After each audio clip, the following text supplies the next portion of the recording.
सर्व संगत से प्रार्थना है, सत्संग प्रारंभ हो रहा है।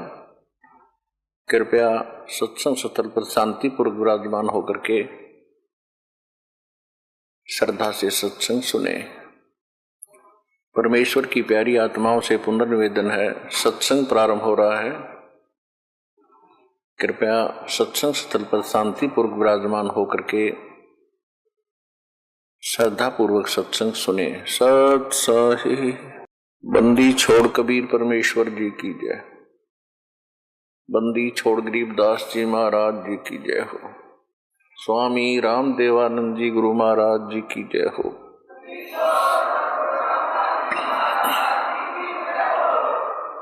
गरीब नमो नमो सतपुरुष को नमस्कार। गुरु के नहीं सुर नर मुनि जन साधुआं संतों सर्वस्ती नहीं। सतगुरु साहेब संत सब डंडो तम प्रणाम। आगे पीछे मध हुए तिनको जा कुर्बान। नराकार निर्विषम काल जार वैभंजनम निर्लेपम निज निर्गुणम अकल अनुपवेशम धुनम। सोहम सुरति समाप्तम सकल समाना निर्तलः। उज्ज्वल हीरंबर हरदमम बेपरवा अथाह वार पार निमज्जतम। ग्रीव जो सुमर सिद्ध होई गणनायक गलताना। करो अनुग्रह सोई पारस पद परवाना।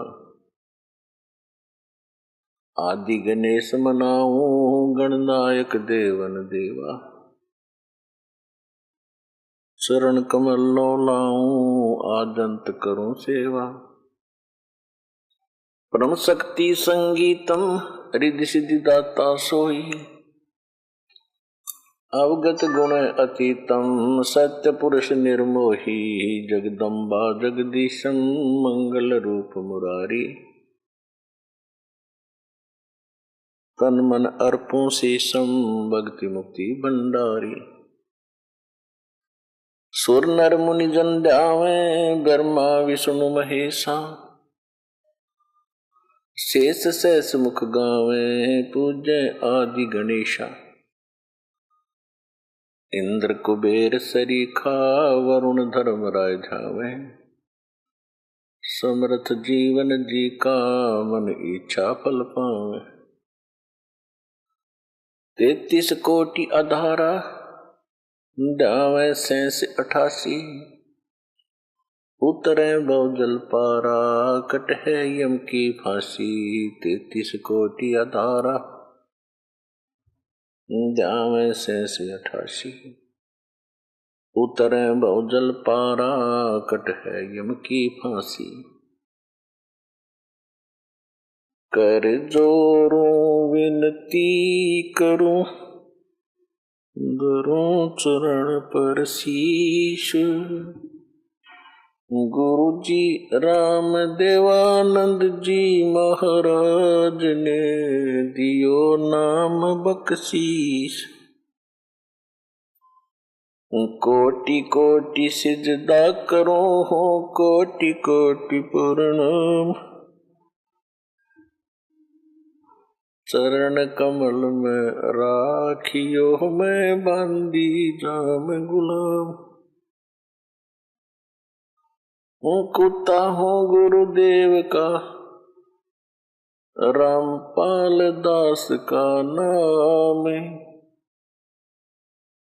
गले प्रेम की जेवड़ी जाखे तो जाऊं मैं। तो करो तो बावड़ू दूर दूर करो तो जाऊं। जो राखो त्यों ही रहूं जो देवो सो खाऊं।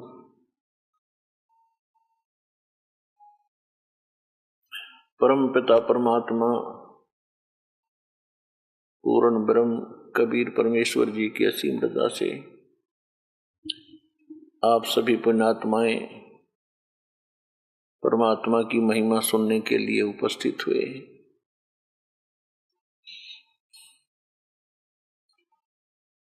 कहते हैं सुत दारा और लक्ष्मी पापी घर भी हो, संत समागम हरि कथा तुलसी दुर्लभ दो।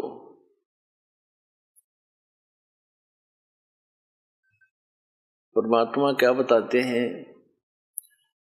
मात पिता मिल जाएंगे 184 माही, सतगुरु सेवा और ये बंदगी बाई फेर मिलन की नाही। सतगुरु के दरबार में जाइयो बारंबार, बोली वस्तु लखा देवे है सतगुरु दातार। सत्संग की आधी घड़ी और तप के वर्ष हजारे, तो भी बराबर है नहीं यूं कहे कबीर विचार। संत मिलन को चालियो तज माया अभिमान, जो जो कदम आगे रखे है ओ है यज्ञ समान। कि संत समागम और हरि कथा तुलसी दुर्लभ दो। अपने आत्माओं,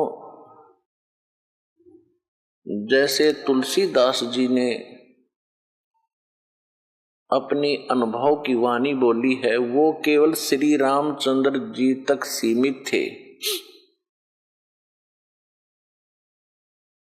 और श्री रामचंद्र जी विष्णु अवतार हैं,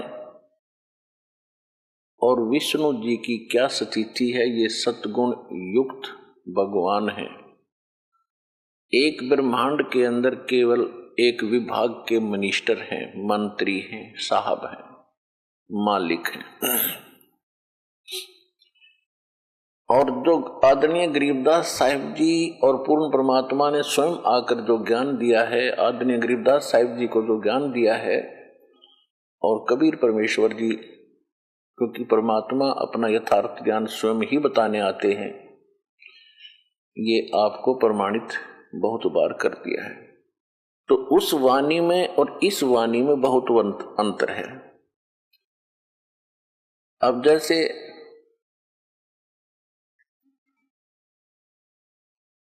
तुलसीदास जी की जो दिव्य दृष्टि काम करती थी, वो केवल एक ब्रह्मांड का भी पूरा चित्रण नहीं कर पाए। और आदरणीय गरीबदास साहिब जी को परमात्मा मिले थे, पूर्ण ब्रह्म कबीर परमेश्वर जी, उन्होंने ज्ञान योग खोल दिया था, दिव्य दृष्टि खोल दी थी। तो उनकी जो वाणी है, तुलसीदास जी की वाणी से बहुत सुपीरियर और बहुत आगे का अनुभव है। ये क्या होता है, दिव्य दृष्टि क्या होती है? जैसे दूरबीन होती है, दूरदर्शी होती है। एक दूरदर्शी की रेंज होती है ज्यादा से ज्यादा 1 किलोमीटर तक देख सकती है, और एक देख लेती है सितारों तक, लाखों किलोमीटर तक। तो इसी प्रकार इनकी दिव्य दृष्टि में अंतर था, और दिव्य दृष्टि के आधार से ही फिर उन्होंने वाणी बोली है। अब जहां तुलसीदास जी ने कहा कि सुत दारा और लक्ष्मी ये पापी घर भी हो, और संत समागम हरि कथा तुलसी दुर्लभ दो। अब जो भी कोई ज्ञान है, जैसे ज्ञान किसी भी स्तर का है, चाहे किसी भी देव के प्रति दिया जाता है, कुछ मिलती जुलती प्रेरणा की वाणी होती है, चेतावनी की वाणी मिलती जुलती होती है। कैसे होती है? जैसे परमात्मा ने अपनी अमृत वाणी में कहा है, मानुष जन्म पाए कर जो नहीं रटे हरि नाम, जैसे कुआ जल बिना फिर बनवाया किस काम। एक तो तुलसीदास जी कह रहे हैं कि संत समागम और हरि कथा तुलसी दुर्लभ दो। तुलसीदास जी का जो हरि था वो विष्णु जी थे, श्री रामचंद्र जी थे। और यहां परमात्मा ने जो वाणी बोली है कि मानुष जन्म पाए कर जो नहीं रटे हरि नाम, वो हरि, वो मालिक, वो स्वयं के लिए कह रहे थे, जो पूर्ण ब्रह्म परमात्मा असंग ब्रह्मांड के स्वामी, उसकी भक्ति करे बिना बात नहीं बने। तो पुण्यात्माओं, आप जी के ऊपर वो मेहर हुई है परमात्मा की कि आप जी को संत समागम, संत सोए जो सीधा चाले। संत उसी को कहते हैं जो सब बुराइयों को त्याग कर भक्ति पर लगा हुआ है और किसी को दुख नहीं देता, परमात्मा से डरता है, उसको संत कहते हैं। संत मीन एक अच्छी आत्मा, सुलझा हुआ व्यक्ति। फिर सतगुरु संत, फिर सतगुरु अलग होते हैं, संत तो सभी होते हैं, भक्त साधु संत होते हैं जो सज गए हुए साधु, बुराइयों से हट गए, परमात्मा की भक्ति में लग गए, वो संत है। तो आपका यहां आगमन ये संत समागम है। और फिर बताते हैं कि गुरु बिन काहू न पाया ज्ञाना, जो थो था बुस छिड़े मूड किसाना। गुरु बिन वेद पढ़े जो प्राणी, समझन सोर रहे अज्ञानी। तो संत बनाने के लिए सतगुरु की आवश्यकता पड़ती है। तो आपको सतगुरु भी मिले, संत सतगुरु संत भी होते हैं, लेकिन उनके अंदर क्वालिटी सतगुरु की भिन्न होती है। तो ये संत समागम आपको मिला है। यहां आप बैठते हो, सत्संग सुनते हो, फिर आपस में पुराने भाई बहन आपको मिलते हैं, उनका अनुभव सुनते हो। तो यहां सारा दिन आपका परमात्मा के ही विषय में चर्चा में आपका यो अनमोल जीवन, मनुष्य जीवन का ये समय व्यतीत होता है। इसके अतिरिक्त आप कहीं और बैठते हो, किसी रिश्तेदारी में जाते हो, कहीं भी किसी और संसार के व्यक्तियों के पास बैठते हो, तो ये बातें आपको वहां नहीं मिलेंगी, क्योंकि ये तो संत समागम से ही स्टार्ट होती हैं। सतगुरु बताते हैं, फिर साधु संत भक्त आगे उस ज्ञान को फैलाते हैं। जैसे नकली गुरु मिले तो उन श्रद्धालुओं ने नकली ज्ञान फैला दिया, संसार में भर दिया ठोक ठोक के। अब ये रियल नॉलेज, स्पिरिचुअल नॉलेज, यथार्थ अध्यात्म ज्ञान आपको प्राप्त हो रहा है, आप इसको फिर आगे फैला रहे हो। तो जैसे वो अज्ञान फैल गया, वो तो लाखों वर्षों से फैल गया, और इस सत्य ज्ञान में इतनी ताकत होती है, ये अब सब जगह थोड़े ही दिनों में फैल जाएगा। और ज्ञान सब ज्ञानड़ी, कबीर ज्ञान सो ज्ञान, जैसे गोला तोब का अब करता चले मैदान। और जितने भी ज्ञान थे वो तो एक नकली थे, और अब ये ऐसा ज्ञान है परमात्मा का जो तत्व ज्ञान है, ये उस अज्ञान रूप अंधेरे के जितने किले बने हुए हैं, ये जितने भी संत परमात्मा के बच्चों को घेरे बैठे हैं, इस ज्ञान के आधार से इन सब के किलों को तोड़कर और एक बना देगा, परमात्मा का वचन है। परमात्मा को पहचानने के लिए, आध्यात्मिक ज्ञान को जानने के लिए, और हम भक्ति सही कर रहे हैं या गलत है का निर्णय होने के लिए, करने के लिए हमने कुछ आधार मानने पड़ते हैं, आधार बनाना पड़ता है। उसके लिए नंबर 1 तो हमारे सदग्रंथ हैं, क्योंकि श्रीमद् भगवत गीता अध्याय नंबर 16 के श्लोक नंबर 23 में कहा है कि शास्त्र विधि को त्याग कर जो मनमाना आचरण करते हैं, मनमानी पूजाएं करते हैं, उनको न तो सुख होता है और न ही उनको कोई सिद्धि की प्राप्ति होती है, और न ही उनकी गति होती है। अर्थात व्यर्थ, यूजलेस। फिर तुरंत कहा है 24वें श्लोक में 16वें अध्याय में, इससे तेरे लिए अर्जुन कर्तव्य और अकर्तव्य की व्यवस्था में कौन सी धार्मिक साधनाएं करनी चाहिए और कौन सी ना करनी चाहिए, उसके लिए सद्ग्रंथ ही प्रमाण है। किसी की दंत कथा पर विश्वास मत करना। एक तो ये आधार है कि हमारे सद्ग्रंथ जो हैं ये परमात्मा का विधान है और सत्य ज्ञान है। तो अब सद्ग्रंथ कौन कौन से हैं? सबसे पहला ग्रंथ है सूक्ष्म वेद। सूक्ष्म वेद जिसको तत्व ज्ञान भी कहते हैं,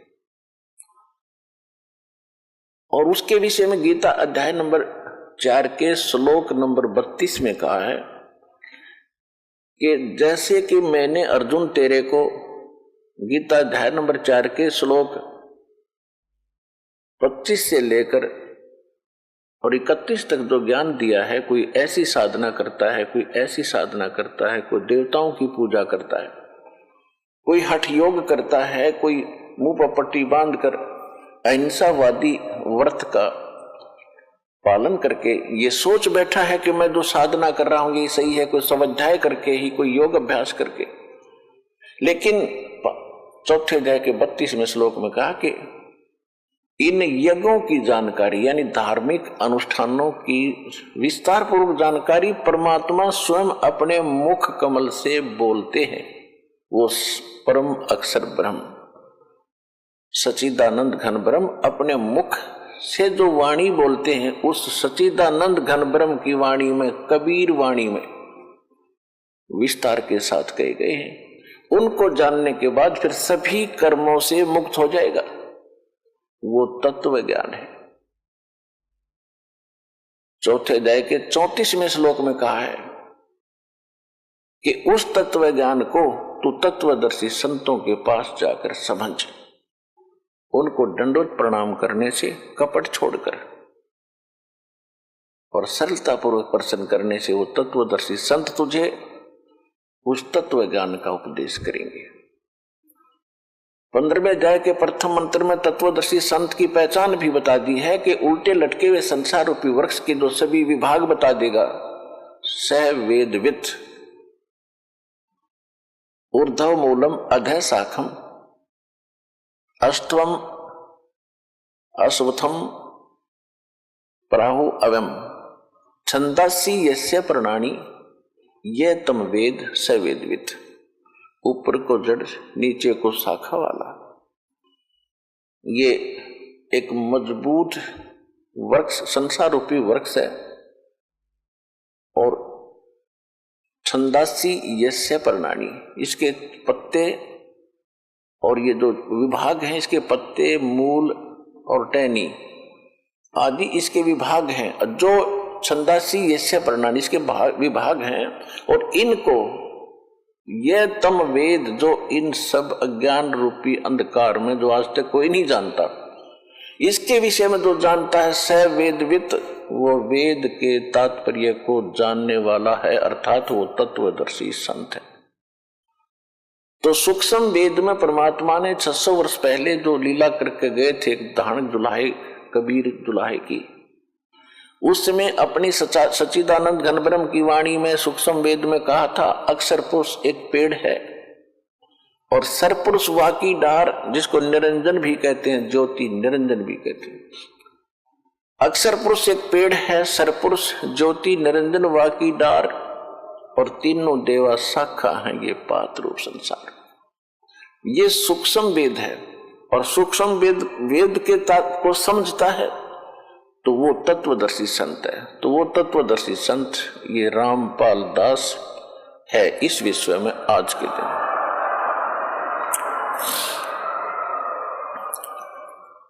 इस सूक्ष्म वेद की आवश्यकता क्यों पड़ी? परमात्मा ने स्वयं आकर ज्ञान क्यों बताना पड़ा? जब हम गलती करके सतलोक से और इस काल के साथ आगे थे, हमारी यहां दुर्गति होनी थी, मालिक को पता था। मालिक को ये भी मालूम था कि सबसे पहले ये काल इनको भगवान से दूर करेगा, इनकी बुद्धि पर पत्थर डालेगा, अज्ञान से भरेगा।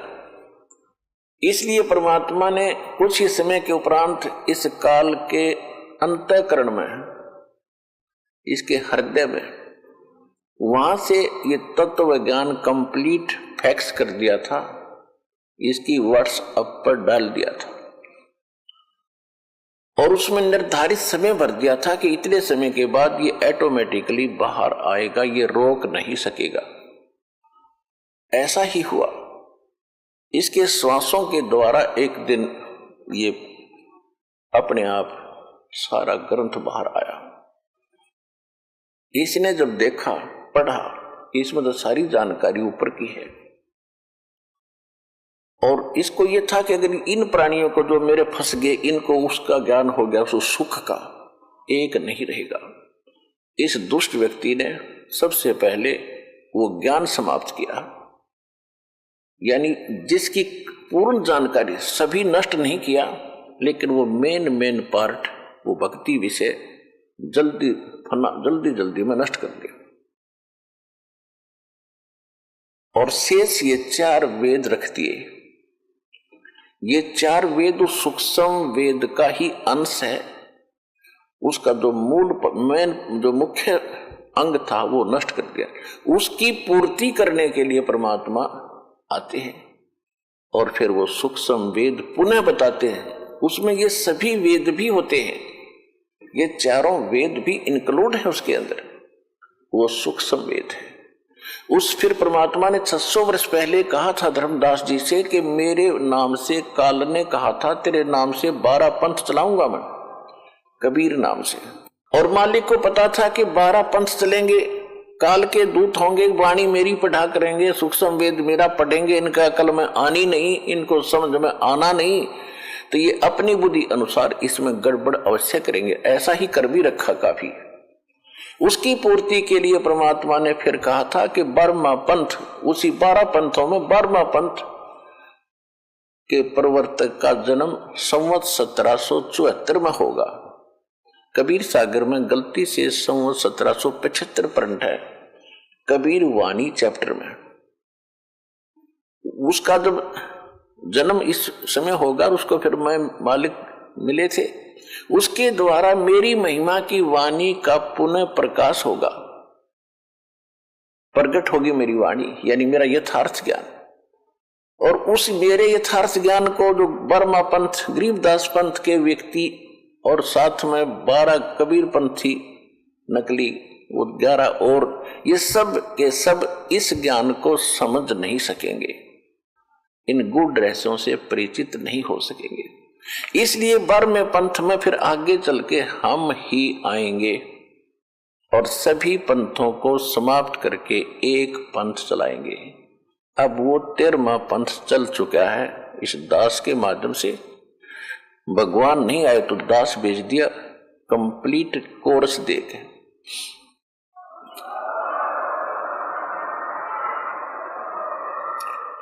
तो हमने सबसे पहले परमात्मा को पहचानने के लिए अपने सदग्रंथ आधार बनाने पड़ेंगे। उसके बाद ये तो हमारी थ्योरी,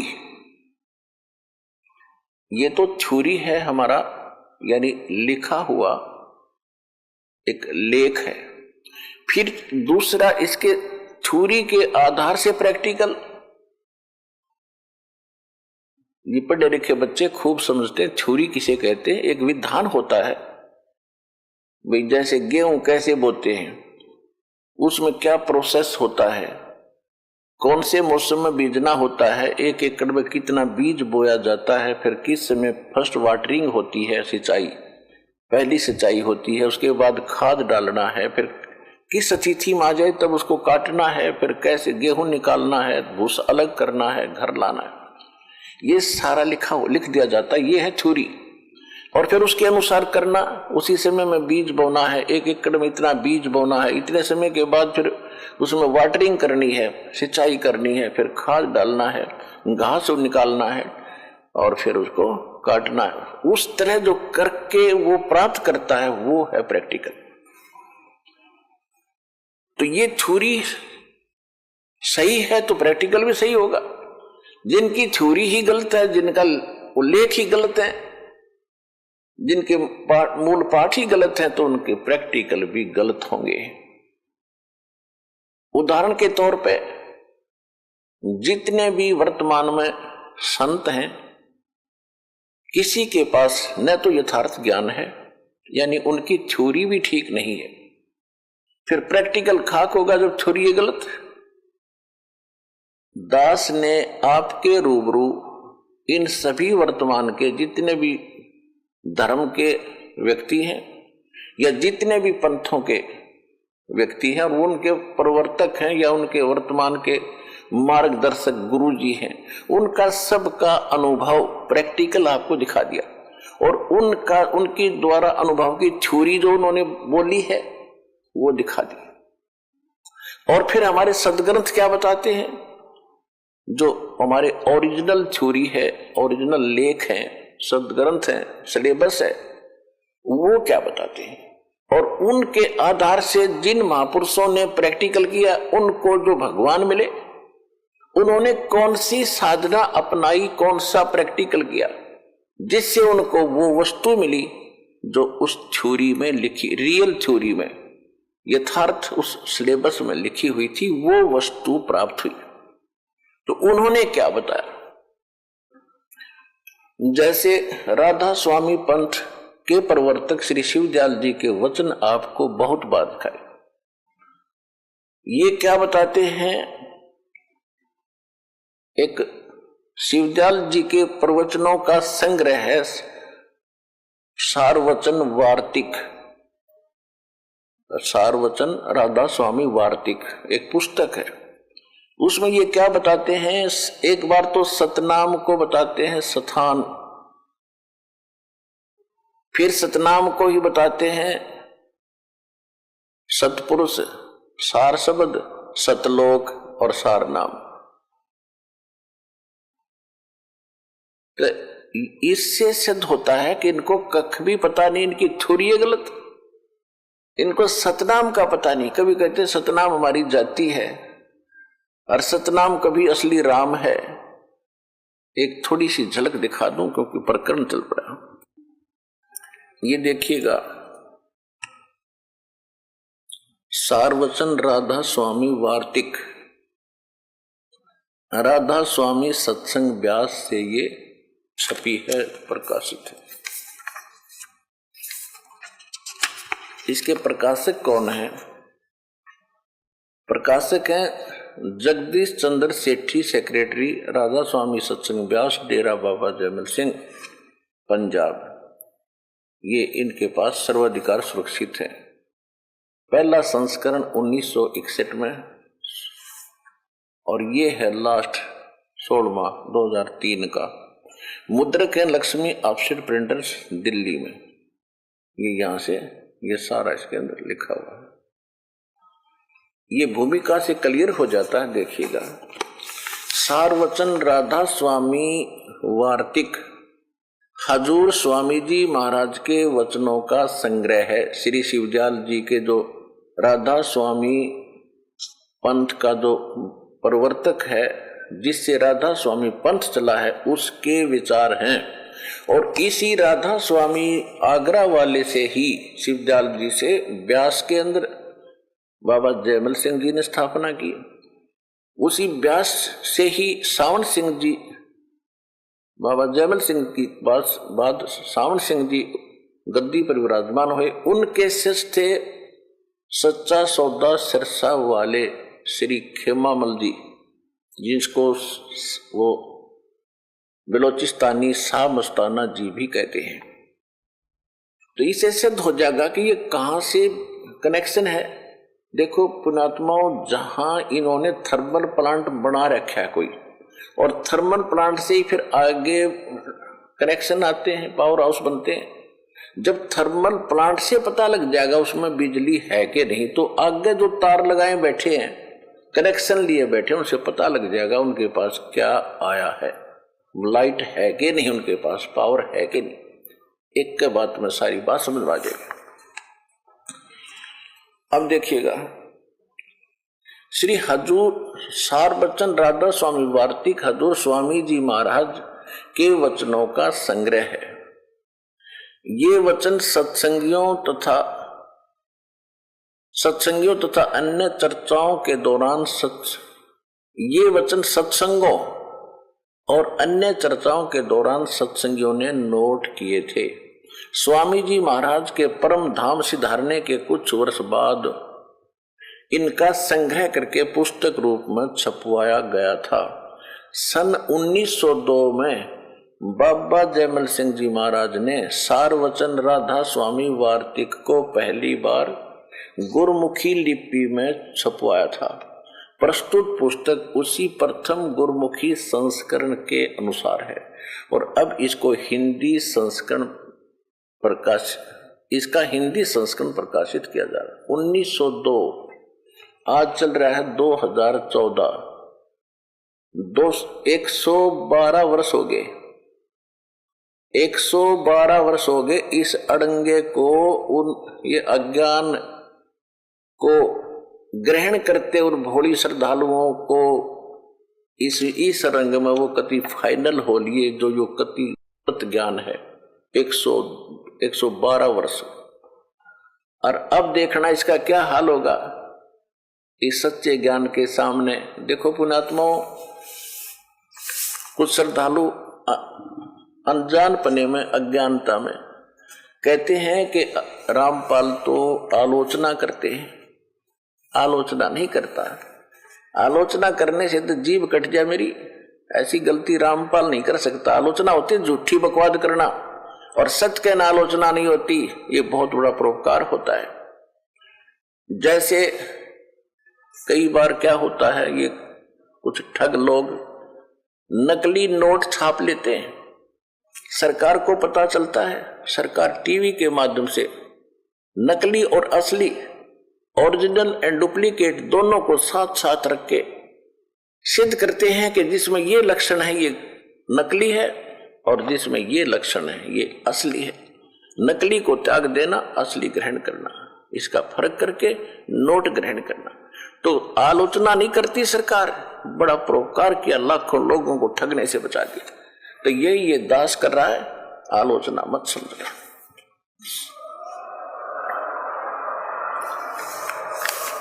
अब आम व्यक्ति को तो पता नहीं, ये संत की जैसे डॉक्टर की इक्वेशन, डॉक्टर के द्वारा दी गई औषधि को डॉक्टर ही बता सकता है ठीक है या गलत, रोगी को नहीं पता। इसी प्रकार जिसने ओरिजिनल नोट का ज्ञान है वही डुप्लीकेट सिद्ध कर सकता है कि देखो ये डुप्लीकेट है, ये ओरिजिनल है। इसी प्रकार इस दास, परमात्मा ने इस दास को इस योग्य किया कि इन संतों के नकली ज्ञान को अपने ओरिजिनल सदग्रंथों से आपके रूबरू कर दिया।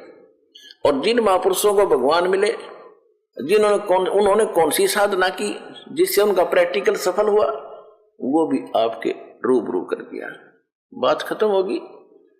ऐसे निर्णय होता सच्चाई का, सत्य और असत्य का, जो आज सतलोक आश्रम बरवाला जिला हिसार में हो रहा है। 112 वर्ष से ये बोले श्रद्धालु राधा स्वामी पंथ के करोड़ों, 20-25 करोड़ बताते इनके अनुयायी। और फिर सच्चा सौदा सिरसा वाले वही कुएं का पानी, उसी कुएं का जल। आगरा के अंदर वही, मथुरा के अंदर जय गुरुदेव नाम से एक पंथ चला था, तो वो भी तुलसीदास नाम था उनका। उनके पास भी यही ज्ञान और यही विचार थे। जनौद के अंदर एक ताराचंद ने आगरा से ही ला करके बीज बोया था इससे का, बबूल का। ये सब एक ही फेल है, कति नकली पंथ है ये सारे। अब असली दास का ये पंथ है जो भगवान ने अब स्टार्ट करवाया है। इससे ग्रहण करो और अपना कल्याण करो।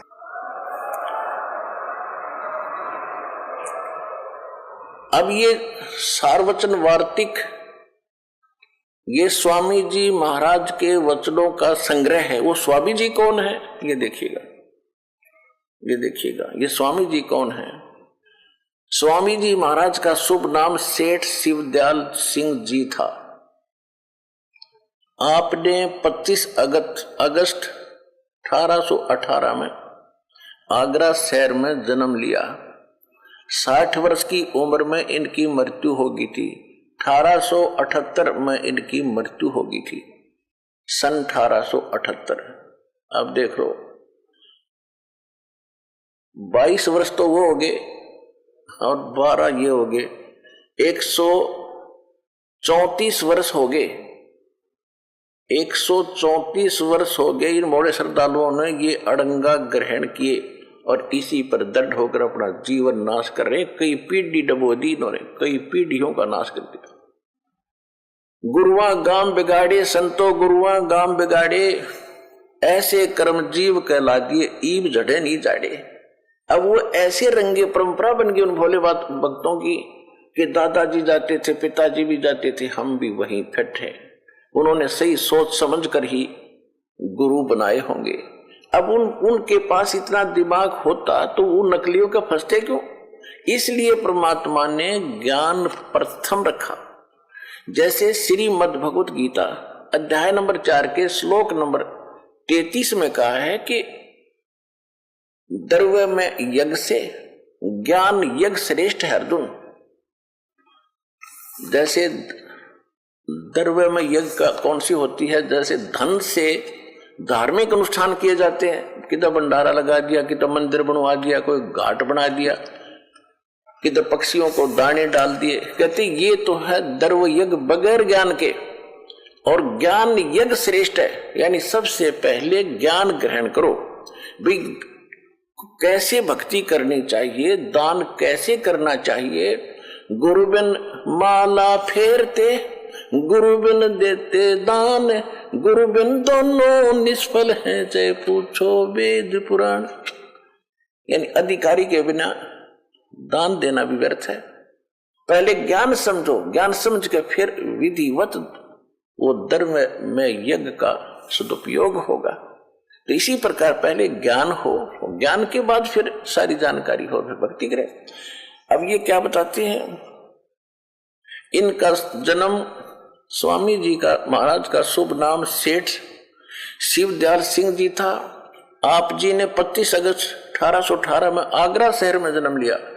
आपके पिताजी का नाम सेठ दिलवाली सिंह जी था तथा माता जी का नाम महामाया जी था। आपके पूर्वज पंजाब के रहने वाले थे तथा घर में गुरु ग्रंथ साहिब का पाठ किया जाता था। अपने आत्माओं, गुरु ग्रंथ साहिब के अंदर परमात्मा ने ऐसी दया करी कि गुरु ग्रंथ साहिब जब बनाने लगे, सिख 5वें सिख गुरु श्री अर्जुन देव जी, उन्होंने सब संतों की, नानक साहिब जी की वाणी, उससे पहले के जितने संत थे उनकी वाणी और अपनी वाणी उसमें इकट्ठी की। तो उस समय उन्होंने एक बात का ध्यान रखा। एक समय गुरु नानक देव जी और बाला और मर्दाना जी लंका देखने के लिए समुद्र पर चल रहे थे आदरणीय नानक साहिब जी के आदेशानुसार, और उनको नानक साहिब जी ने कह रखा था कि तुम वाहे गुरु बोलते हुए समुद्र के ऊपर चलो। और नानक जी भी चल रहे थे, सिद्धि से ऐसे चल रहे थे जैसे पृथ्वी पर चलते। उस समय नानक साहिब जी वो रियल मंत्र जाप करने लगे जो 2 अक्षर का सतनाम है, वो उच्चारण करके शुरू कर दिया।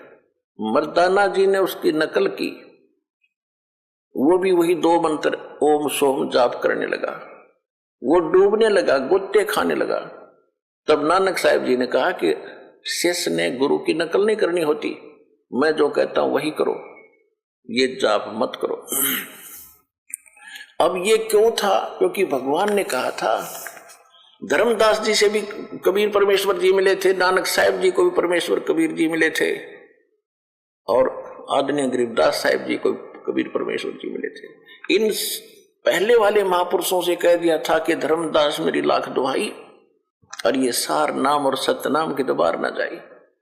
ये सार नाम बाहर जो पढ़ी बिचली पीढ़ी हंसनी तेरी। तो उन महापुरुषों को याद आ गया कि यदि आज मर्दाना ये मंत्र जाप करने लगा, तो पूरे सिख समाज में फैल जाएगा, परमात्मा का आदेश उल्लंघन होगा, जिस कारण से उनको झटका दिया, वो डूबने लगा। तो उसके बाद सिख समाज में एक धारणा फैल गई कि ये सतनाम का जाप 2 अक्षर का नहीं करना। इसके करने से गुरु जी की आज्ञा की अवहेलना होने से मर्दाना वाली दशा हो जाएगी, जैसे उस समुद्र में डूब गया, मर गया होता। इस दृष्टिकोण से गुरु अर्जुन देव जी ने, एक शिवनाभ नाम के राजा थे जिसके पास गुरु नानक देव जी बहुत समय रुके थे, वहां बैठकर उन्होंने एक प्राण संगली नामक ग्रंथ की रचना की थी, वाणी लिखी थी। उसमें ये कंप्लीट नाम था, कंप्लीट ज्ञान था। कौन है कबीर साहब, कहाँ कैसे मिले थे, कौन सा जाप है मुक्ति का, लिखना था, बताना नहीं था। तो गुरु ग्रंथ साहिब की रचना बनाते समय, जिल्द बनाते समय, संग्रह करते समय वो भी मंगाई गई थी। उसके अंदर ये नाम कंप्लीट लिखा हुआ था, जिस कारण से, और कबीर साहब का कंप्लीट नाम था, जिस कारण से गुरु अर्जन देव जी ने जो गुरु ग्रंथ साहिब क्यों संग्रह कर रहे थे, उनको गुरु ग्रंथ सब बना रहे थे। वाणी तो कई संतों की है, लेकिन वो जल्द इकट्ठी करके गुरु ग्रंथ साहिब का नाम दिया गया था। तो उन्होंने उन वाणियों को नहर में जल प्रवाह कर दिया था, कहीं किसी सिख बच्चे का ये हाथ ना लग गया और वो ये जाप कर लेंगे तो गुरु जी की आज्ञा की अवहेलना हो जाएगी। तो फिर वो प्राण संगली किसी खड़ा था, कोई भक्त हाथ जोड़ कर कहने लगा, महाराज मैं किसी को नहीं बताऊंगा, मैं अकेला पढ़ लूंगा, भगवान की अनुभव की वाणी है नानक साहिब जी की, ऐसे व्यर्थ ना करो। उसकी प्रार्थना पर उसको अलाउड कर दिया अर्जुन देव जी ने। तो वो बची हुई मिल गई, वो दास के पास भी उपलब्ध, और सिख समाज ने अलग से फिर बाद में छपुआ भी रखी है। तो गुरु ग्रंथ साहिब नहीं आई वो, जिस कारण से इन नकलियों का हाथ नहीं लगन दिया भगवान ने। वो ओरिजिनल मंत्र 2 अक्षर का सतनाम, इन्होंने सतनाम सतनाम पढ़ लिया। अब जैसे हम सतसाहिब कहते हैं, सतसाहिब हमारा मंत्र थोड़ा ही है, और सतनाम 2 अक्षर का मंत्र है। एक ओम मंत्र है और दूसरा जिसने सतनाम प्राप्त है उसको मालूम है। तो यहां देखो क्या है, ये गुरु ग्रंथ साहिब का पाठ करते थे, उन्हीं में से इन्होंने 5 नाम सुन लिए। क्लियर नहीं इसके अंदर, 5 नाम धुनकार धुन, वो 5 नाम की धुनकार सुन ली, और वो 5 नाम ले लिए। कबीर साहब का एक शब्द है, करने नो दीदार महल में प्यारा है, उसमें परमात्मा ने ओरिजिनल मंत्र भी लिखे हैं और फिर वो नकली भी लिखे हैं। उनका कुछ और उद्देश्य था, इन्होंने वो नकली छाट लिया, ओंकार रंकार ज्योत तीनों काल के, और सोम और सतनाम, सोम भी ले लिया और सतनाम भी ले लिया। ये इनके मंत्र है। तरह के जब बीज ही गलत है तो फसल क्या होगी, अंडरस्टूड है, ये सीधी सी बात है। अब देखो, आपके पूर्वज पंजाब के रहने वाले थे, महाराज जी का नाम, शुभ नाम सेठ शिवदयाल सिंह जी था।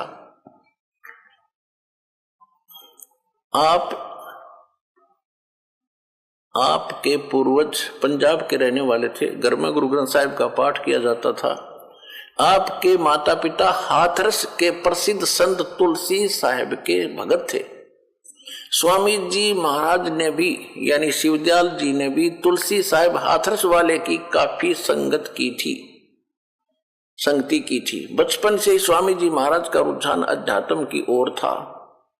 आपने एक कमरे में बैठकर 17 वर्ष सुरत शब्द योग का अभ्यास किया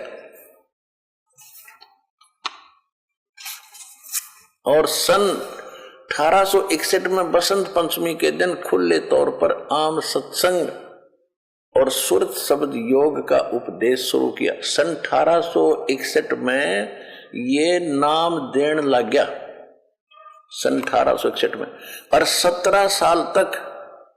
17 वर्ष तक हठ योग किया, एक कमरे में बंद में बैठ के।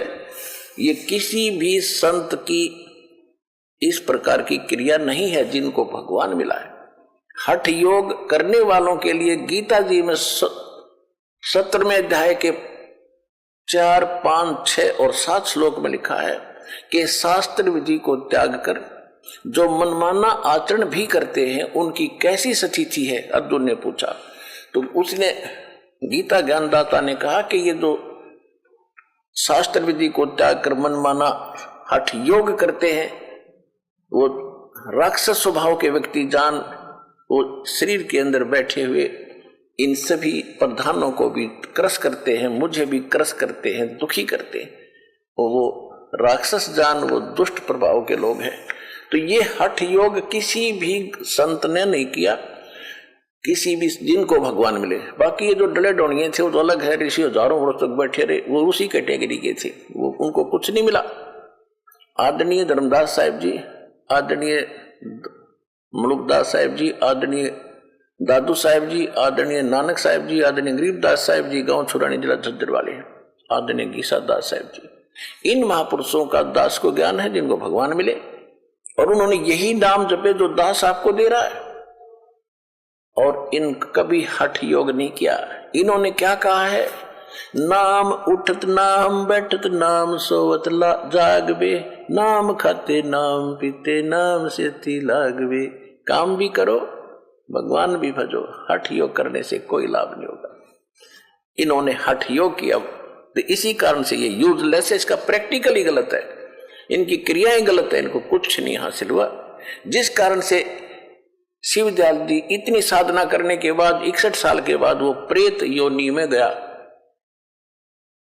इन्हीं के इतिहास में लिखा है, जीवन चरित्र स्वामी जी महाराज उसके अंदर लिखा, दिखाऊंगा आपको कभी, और बहुत बार दिखाया भी आपको। अपनी शिष्या बुक्की में प्रवेश कर गया मर के, पहले हुक्का पाड़ा करता, रोटी खाया करता, उसी तरह बुक्की में प्रवेश करके वो लड़के अपनी शिष्या में, और फिर उसमें बैठ कर रोटी भी खा और हुक्का पीवे। अन्यों लिखा कि आखिरी सांस तक जब तक बुक्की नहीं मरी वो शिवदयाल भूत उसी में रहा। बता, पहुंच गया ना मिलोक में। ऐसे ही उसके अनुयायी जाएंगे।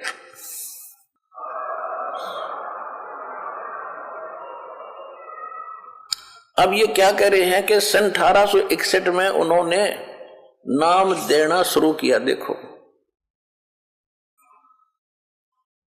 सन 1861 में बसंत पंचमी के दिन खुले तौर पर आम सत्संग और सुरत शब्द योग उपदेश शुरू किया और 78 में मृत्यु होगी 17 साल के बाद। अब देखो, बाबा जयमल सिंह का जन्म जो इनका शिष्य हुआ है, जिसने ब्यास में डेरा स्थापित किया है, वो बाबा जयमल सिंह जी की थोड़ी सी हिस्ट्री सुनाते हैं जो इनसे कैसे लिंक हुआ। बाबा जयमल सिंह जी का जन्म जुलाई सन 1839 ग्राम गोमान जिला गुरदासपुर में हुआ।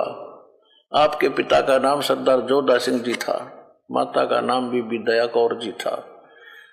यह लिखा कि गुरु ग्रंथ साहिब को पढ़ा करते थे। बाबा जी 5 शब्द का भेद जानने के उत्सुक हो गए। गुरु ग्रंथ साहिब में स्थान स्थान पर 5 शब्द का जिक्र आया है। गुरु ग्रंथ साहिब में 5 शब्द और 5 प्रधानों के मंत्र हैं, 5 नाम 5 प्रधान। वो 5 प्रधान कौन से? इन कमलों में बैठे हैं जो, इनके 5 ही नाम है, गुप्त है, उसमें गुरु ग्रंथ साहिब में क्लियर नहीं है वो नाम, सिर्फ इतना संकेत है। तो इसके बारे में ये जयमल सिंह जी भगत आत्मा इस असमंजस में था, वो 5 नाम कौन से हैं और वो किसके हैं, कहाँ मिले। तो उसको फिर पता चला कि ऐसे आगरा में एक संत है शिवदयाल जी, और वो जानता है 5 नाम के वेद। वो ले रहा था 5 नकली, इसको ज्ञान था नहीं, उस नकली का फंस गया। ये जयमल सिंह, देखो हिस्ट्री देखो, गुरु ग्रंथ साहिब में स्थान स्थान पर 5 शब्दों का जिक्र आया है। ये है कि आपने जयमल सिंह जी के बारे में, आपको बचपन से ही गुरुवाणी का शौक था तथा छोटी उम्र में ही आपने गुरु ग्रंथ साहिब का पाठ शुरू कर दिया था। गुरु ग्रंथ साहिब में स्थान स्थान पर 5 शब्द का जिक्र आया है। बाबा जी 5 शब्द का भेद जानने के उत्सुक हो गए। आप इसी तलाश में घर से निकल पड़े और जगह जगह जाकर महात्माओं से मिलकर 5 शब्द का भेद प्राप्त करने की कोशिश करने लगे। इसी खोज में आप स्वामी जी महाराज के पास आगरा आए। उनसे सन 1856 में नाम दान प्राप्त किया। अब देखो 1861 में तो यो नाम देन जोगा होया कौन? शिवदयाल जी। 1861 तक तो यो अंडर ट्रेनिंग था, साधना में रत था। 1861 में बसंत पंचमी के दिन इसने पहली बार सत्संग दिया और नाम कर देने लगा। और इसमें लिखा कि 5 साल पहले नाम ले लिया किसने? बाबा जयमल सिंह ने 1856 में। कोई कड़ी जुड़ी इनकी। ये देखो सन 1800 उनसे सन 1856 में नाम दान प्राप्त किया और यो सत्संग करने जोगा हुआ था 1861 में, 5 साल पाछे। सन 1861 में बसंत पंचमी के दिन खुले तौर पर आम सत्संग और सुरत शब्द का योग का उपदेश नाम देना शुरू किया बसंत पंचमी के। और इसने ले लिया 1856 में जयमल सिंह जी ने। ठीक है। बाबा जी ने हक हलाल की रोजी कमाने के लिए ख्याल से सन 1856 में 24 नवंबर पंजाबी पलटन में नौकरी ली। 32 वर्ष सेना में नौकरी की। बाद में 18 अगस्त 1889 में पेंशन प्राप्त करके रिटायर हुए और व्यास नदी के किनारे आकर वहां रहने लगे। वहां आश्रम बना लिया। व्यास आकर बाबा जी महाराज ने वहां सत्संग शुरू कर दिया। अब विचार करो, शिवदयाल जी की मृत्यु होगी सन 1878 में, जो राधा स्वामी पंथ के प्रवर्तक हैं। और बाबा जयमल सिंह जी 1889 में नाम देने लगे। इससे सिद्ध है कि इनको नाम देने का आदेश नहीं था। ये तो 11 वर्ष पहले मर लिए। अगर आदेश होता तो उसी से में शुरू करना चाहिए था। जयमल सिंह जी ने नाम दान करना। जैसे इस दास को नौकरी करते करते आदेश हो गया था। नौकरी भी करता था दास 3 वर्ष 3-4 वर्ष यानी 94-95 2 साल नौकरी भी करता रहा, नामदान भी देता था। और फिर प्रचार इतना बढ़ गया, फिर वह नकली नौकरी छोड़कर असली सरकार की नौकरी करनी पड़ी मुझे। और आज डंडा उठा दिया। अब इसी प्रकार इसको कोई आदेश नहीं था, और आदेश होता तो सारा डंगा था ही। तो ये सारा बगैर सिर पैर का एक समूह इकट्ठा हो गया भोले भालों का। श्रद्धालु गने होते थे। पहले तो बहुत अच्छी आत्माएं थी। 100 वर्ष पहले झांक कर देखो पिछले जमाने में। अरे इनको ज्ञान था नहीं है। वही अंधों कहते हैं, अंधे की बाप गई अंधे ने मार्ग कौन बतासी। गुरु जी भी ज्ञानहीन, चेले तो अपने आप ही होने से, जब जैसा गुरु वैसे शिष्य का ज्ञान। तो ये न्यू बिजली गिर गई। सन 1889 में रिटायर होने के बाद व्यास नदी के किनारे जाकर रहने लगे। वहां सत्संग शुरू कर दिया। फिर नाम देने लग गया पे। उसी के शिष्य हुए सावन सिंह जी। सावन सिंह जी के शिष्य हुए फिर ये बाबा खेमामल जी, जिसने सच्चा सौदा सिरसा हरियाणा में स्थापना की। सिरसा के अंदर सच्चा सौदा, डेरा सच्चा सौदा। और उनको भी सावन सिंह जी का आदेश नहीं था आगे प्रचार नाम देने का। सावन सिंह जी की मृत्यु होगी सन 1848 में, और बाबा जी नाम देने लगे 1849 में डेरा स्थापित करके। खेमामल जी यानी बलोचिस्तानी सामस्तानी, ये सारी आग लगी पड़ी। सारे कति कुछ भी नहीं, बगैर सिर पैर के पंथ है, बगैर सिर पैर के ज्ञान है, बगैर सिर पैर के इनके नाम है।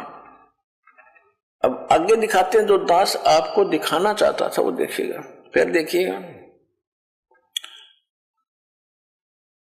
ये सन 18 अगस्त 1889 में पेंशन प्राप्त करके, ये तो शिवदयाल जी ने ना बाबा जयमल सिंह जी ने ब्यास में अपना युद्ध शुरू कर दिया। फिर देखिएगा 29 दिसंबर 1903 को बाबा जयमल सिंह जी महाराज ज्योति ज्योत समा गए। अपने जाने से करीब 6 महीने पहले आपने अपने प्रमुख शेष महाराज सावन सिंह जी को अपना जानशीन बनाया, उत्तराधिकारी बना दिया बाबा सावन सिंह जी को सन 1903 में, श्री छोड़ने से 6 महीने पहले। फिर देखो हजूर महाराज सावन सिंह जी का जन्म 20 जुलाई 1858 में ग्राम जाटान जिला लुधियाना में हुआ।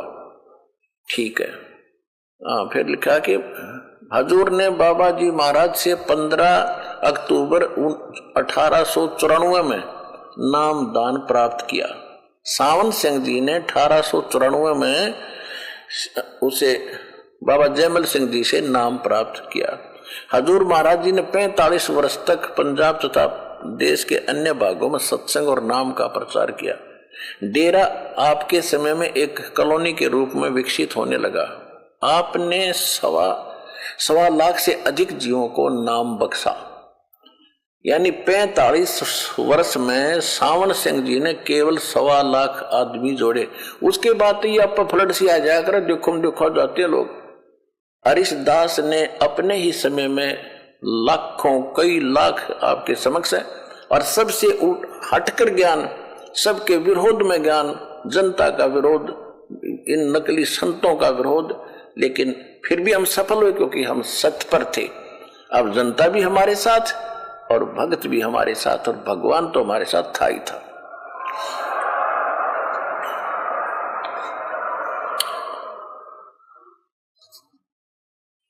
आपने 1.25 लाख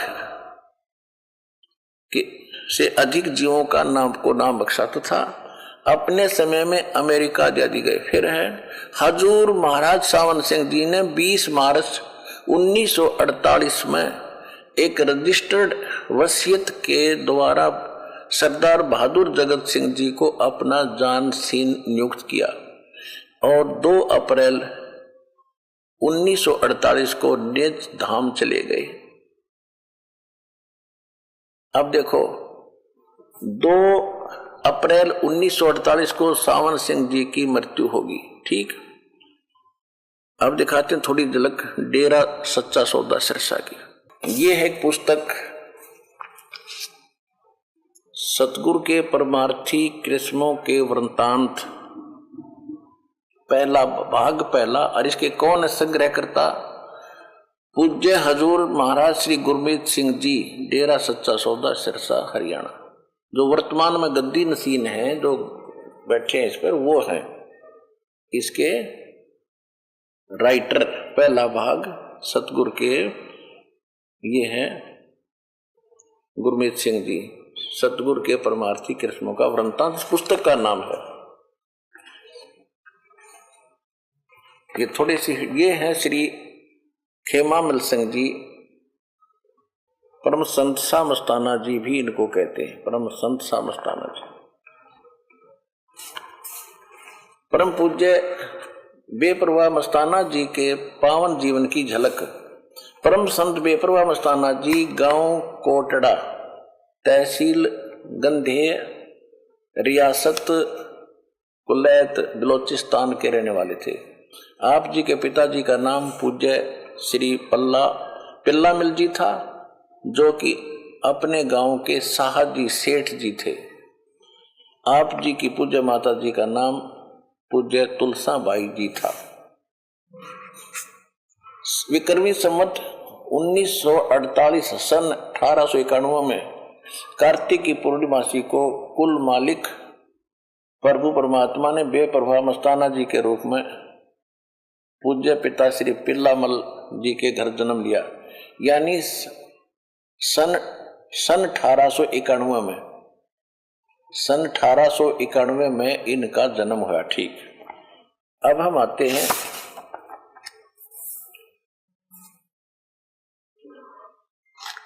अब 25 पृष्ठ पर देखें। ये हमने देखा है, ये पढ़ा आपने 24 पृष्ठ पे, ये 24 पृष्ठ पे था, ये 24 पृष्ठ पे आपने पढ़ा। अब देखो 25 पृष्ठ पे,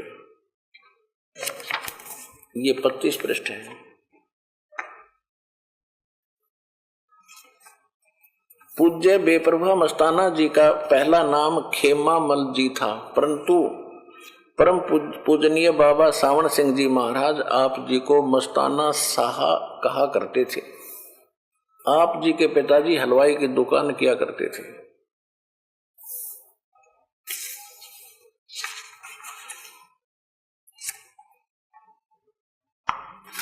26 पृष्ठ पे पहले 26 पृष्ठ पे लिखा, पहले साधु संतों के पास गए, वहां कुछ नहीं मिला। अंत में आप हजूर महाराज बाबा सावन सिंह जी के पास ब्यास पंजाब पहुंच गए। वहां पहुंचते ही आप जी को मन की संतुष्टि और आत्मिक शांति महसूस हुई। अब आपने सतगुरु बाबा पूज्य बाबा जी के दर्शन किए और सत्संग सुना और आपको पूर्ण तसल्ली हो गई। पूज्य बाबा जी पूर्ण सतगुरु हैं और इसलिए आपने उनसे नाम शब्द की दात प्राप्त की। नाम दात के साथ हजूर बाबा जी ने आप जी को बेअंत बरकतें बख्श दी। अब यहां देखो, अब इसके बाद क्या हुआ, अभी आपको दिखाया था कि ये है पुस्तक सारवचन वार्तिक राधा स्वामी। इसमें क्या लिखा है ये देखिएगा, इसके प्रश्न नंबर 7 पर, अभी आपको पढ़ा था प्रश्न नंबर 7 पर। इसमें क्या लिखा है कि बाबा सावन सिंह जी, हजूर सावन सिंह जी हजूर सावन सिंह जी 20 मार्च 1948 में एक रजिस्टर्ड वसीयत के द्वारा सरदार बहादुर जगत सिंह जी को अपना जानशीन उत्तराधिकारी नियुक्त किया। 20 मार्च 1948 को किया और 2 अप्रैल 1948 को निज धाम चले गए। अब इससे क्या सिद्ध हो गया कि 20 मार्च 1948 को इन्होंने अपना उत्तराधिकारी सरदार जगत सिंह को बना दिया और किसी को नाम देने का आदेश नहीं दिया। इससे खिन्न होकर, क्योंकि 2 थे ये और अपने आप को उत्तराधिकारी मानते थे, एक तो ये खेमामल जी बलोचिस्तानी सामस्ताना और एक कृपाल सिंह, वो भी सावन सिंह जी के शिष्य थे। इन दोनों को बाईपास कर दिया। जगत सिंह जी को इन्होंने नाम दान करने की आज्ञा दे दी और अपना उत्तराधिकारी बना दिया। ये दोनों खिन्न होकर वहां तक आ गए। 1948 में इसने तो सच्चा सौदा सिरसा के अंदर डेरा बना लिया और कृपाल सिंह ने दिल्ली में चिमटा जागड्या, मनमुखी दोनों। अब प्रमाण करता हूं, देख लो। 20 मार्च 1948 को तो जगत सिंह को उन्होंने दे दिया। उसके बाद इन्होंने 48 में अप्रैल में आकर और यहाँ डेरा बना लिया। 1949 में फिर नाम देने लगे। सावन सिंह जी मर लिए की मृत्यु होली 2 अप्रैल 19